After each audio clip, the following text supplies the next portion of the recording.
probably recognize these, right? If you've ever done any sort of home improvement project, this is typically what we start with. Go to the store, we pick a bunch of samples like these, bring them home, and somehow from these tiny little rectangles, we're supposed to picture what would look great in our space. And this is impossible for most of us, right? I mean, if you look at this, there's actually a pattern in this carpet. Can you picture it? No. So this is a real problem for people, right? It's really hard for a lot of us. So I'm Heather Spalding. I'm the CEO of a company called Cambrian. Joel Tepley, my co-founder, who's here, he's a developer. And so he said, I got this great idea. We can make an app that'll let people see these samples in their home using their own smartphone. Well, that's great. The problem is that computer vision has some limitations. Things that are intuitive for you and me. Like, for example, I can look at the floor and know that this is a floor. I can see approximately how far away it is from me. I can see that the shadow is still part of the floor, but the objects sitting on top of it are not. Similarly, where you see a white wall meet a white wall, and that meets a white ceiling, well, these are the things that I can identify easily as being three separate planes, but for a computer, that's a really hard thing to do. Well, my background is in neuroscience research, so I happen to know that there are tricks that the human brain and even the eye we use to help us distinguish what is floor, that these are separate surfaces. So we thought, what if we teach a computer to see and think the way that the human brain and eye do? And so that's what we did, and I would like to show you our solution. So for paint, this is our solution. She wants to see what this blue color looks like in her home. So she holds up her smartphone, taps on the wall, and because it is smart, it knows where the wall is and knows what is not part of the wall. It can go around furniture automatically. She can even make an accent wall with a different color. We pull highlights and shadows out so she can realistically see what this looks like in her home. And the great thing too is we can show what this looks like in morning light or evening light, even fluorescent versus incandescent bulbs. So we want to save trips, for flooring samples too, right? So we made this for flooring. So again, I want to see what this flooring sample looks like in my space. While I tap on the floor, I can walk around the space. It's actually measuring the area of the space as I'm walking around, so I know how much I need to order. And I can also get up close and see the fibers of the carpet, so it's like that sample's really there. So we made a demo as well for backsplash. So he wants to see what this tile looks like with his cabinets and countertop. Well, he clicks and drags. He can see realistically what this looks like in his own home. He can get up close to get, the sense of what the tiles feel like, but it's actually also telling him the area and exactly how many tiles he'd need to order if he wanted to do this project. So a while ago, we put this in an app and we put it out into the world one evening, and we woke up the next morning, we had 12,000 downloads. And it just kept growing in popularity from there. And we released more and more apps over the years, and eventually reached the #1 paid utility app in a number of countries, top 50 in the United States. And that got the attention of a lot of big names, like you see here, that said, I want to either buy your company or at least license this technology for use in my own apps. And so that's what we did. And through these enterprise level licenses, we were able to reach over 7 million end users. We learned a lot about our customer.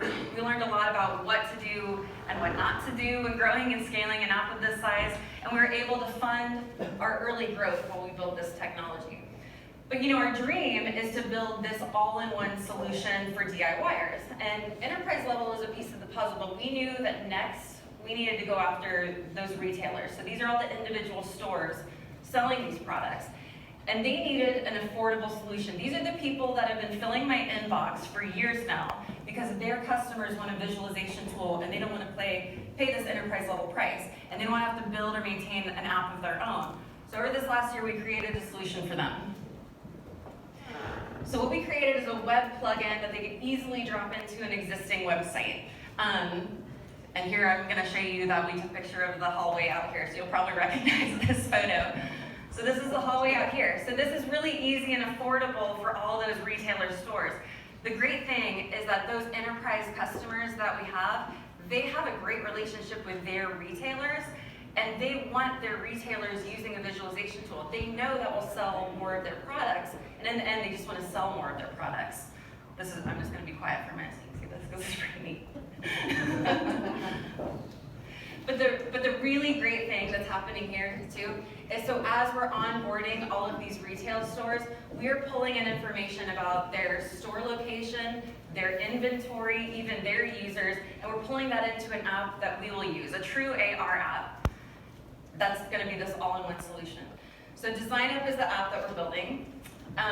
The first thing that you see is that we pull in all these real-world products. So you can actually sort through. Say I want a low VOC paint that has high coverage that's available nearby me. Or I want a stain-resistant carpet that's a certain color or pattern. I can quickly scroll through and see what products exist out there.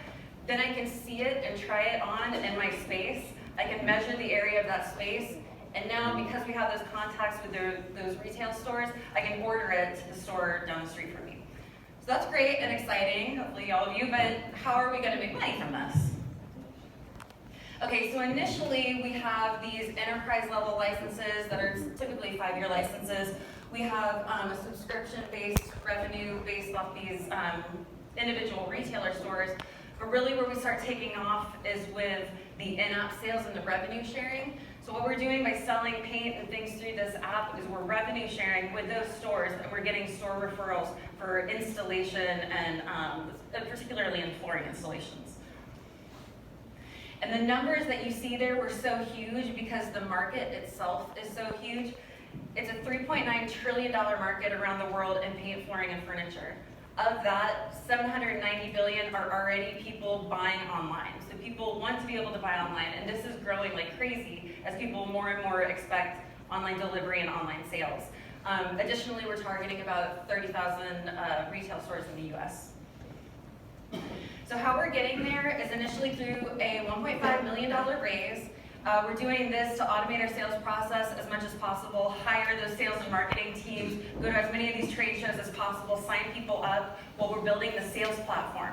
And I'm a really strong believer in market research and testing and retesting. And so over 2021, as we build this platform, we're going to get it really perfect and really smooth, and we're going to get a lot of that user feedback. So it can lead us into a $3 million raise in 2022, where we just do a major marketing push. So everybody knows about this app. So we will reach 1 million monthly active users. And then from there, we're just going to try to build our user trust and retention so people feel really good about ordering through our app. So our value comes not just from these software licenses, not just through the revenue and the data that we get from our app, but really the engine itself, the platform that we build of this augmented reality engine allows you to visualize anything you can imagine in a real world space. So, I mean, just imagine you're redoing your kitchen and you have a particular countertop that you want to use. Well, we can measure the area, we can put together a 3D model of your space. You can send that design halfway around the world to a designer that can put their own touches on it. She can send you the model back. You know what the budget is. You can experience it in your home in real time before you spend any money. I'm thrilled and really excited about the future of DIY, so I hope you all are too now. Thank you so much for your time.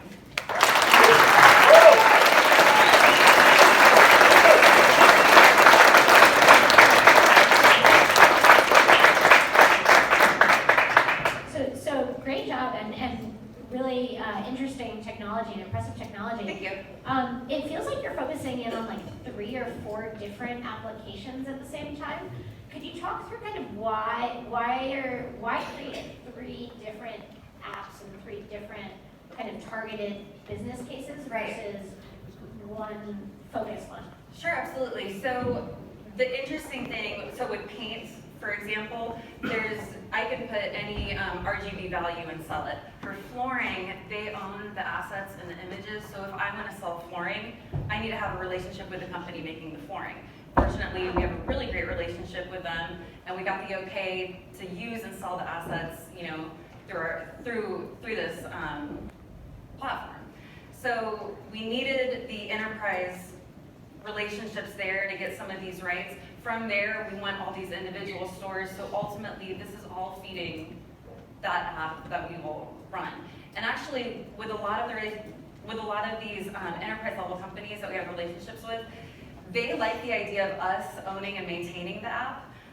Some of them, you know, they don't have their own team necessarily just to build and maintain and grow and update an app constantly, but they know they need the AR, they know that's what their customers want, and we said, well, you could give us the rights to sell it, and then we could just share in a little piece. I mean, the markup on paint is huge, so even taking a little piece of the revenue is extremely profitable for us, but they're reaching that many more users as well.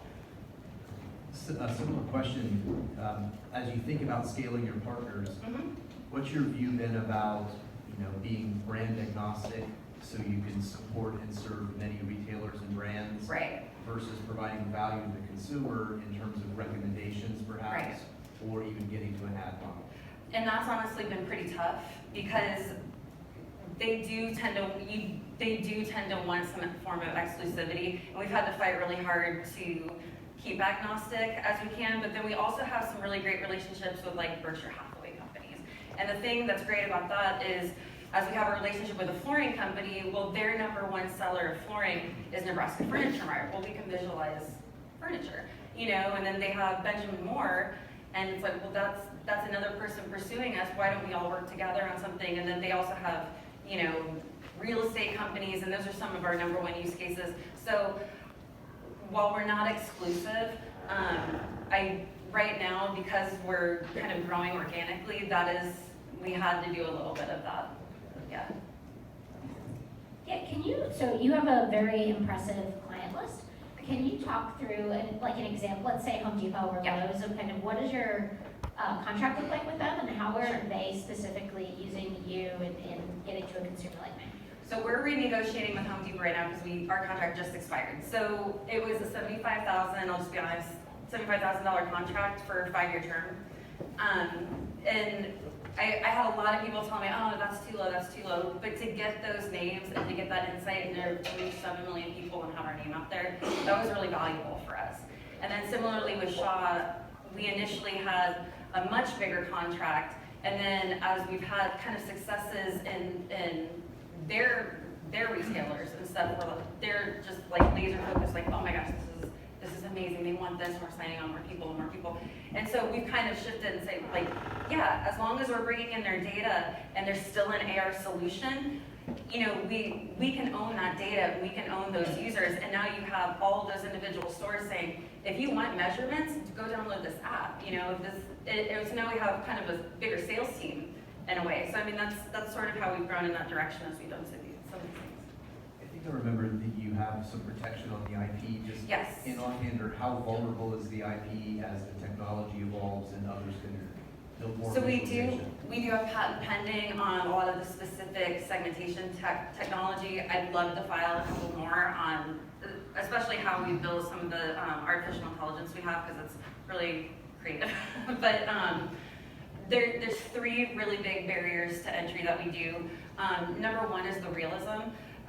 So we get about 97% color accurate because we tested it a lot. That's something that's really hard for other people to replicate. The other thing, I mean, just having this work live. So the segmentation is another thing that, like, so many people have trouble actually segmenting out these areas, and that's part of what our first patent covers. But then we get this to all run remotely just on an iPhone in real time. And so that's something that is really hard for people. A lot of what you'll see out there is still photo-based, and it's having to hit a server, and we don't have to do that. So, yeah. Thank you very much. Great, thank you guys.